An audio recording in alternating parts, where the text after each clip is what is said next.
বাজারে কিন্তু কাঁচা আম দেখলে মনটা শুদ্ধ কেমন কেমন করে, শুধু মনে হয় যেন কাঁচা আম নিয়ে আসি আর অনেক কিছু বানিয়ে ফেলি। আজকে কিন্তু নিজে বাজারে গিয়ে ভালো ভালো দেখে আম এনেছি।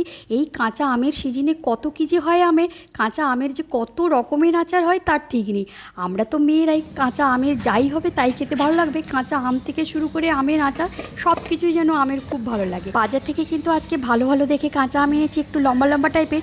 এই দিয়ে কিন্তু আমের একটা দারুণ মিষ্টি আচার বানাবো। আমগুলোকে একটু লম্বা লম্বা টাইপের কেটে নিয়েছি। আমগুলোতে এবার লবণ আর হলুদ মাখিয়ে কিন্তু একদিন মতো রোদে শুকিয়ে নিয়েছি। খুব বেশি দিন যদি আচারটাকে স্টোর করা যায় তাহলে কিন্তু রোদে শুকিয়ে নিলে খুব ভালো হয়, নাহলে এমনি সঙ্গে সঙ্গে কেটেও বানালে খুব ভালো হয়। একটা মশলা বানাচ্ছি, মৌরি ধনে জিরে ভালো করে ভেজে নিয়ে গুঁড়ো করে নিয়েছি। ওদিকে কিন্তু গুড়টাকে বেশ অনেকক্ষণ ধরেই জাল করে নিয়েছি। এবার কড়াইতে শুকনো লঙ্কা, 5 ফোড়ন, সামান্য সর্ষের তেল দিয়ে কিন্তু আমটাকে দিয়ে 1-2 বার মতো নেড়ে নিয়েছি। ব্যাস, এবার গুড়টাকে দিয়ে ভেজে রাখা মশলাটাকে দিয়ে দেবো। এবার কিন্তু একটা ভালো কাঁচের জার দেখে কিন্তু স্টোর করে রাখবো।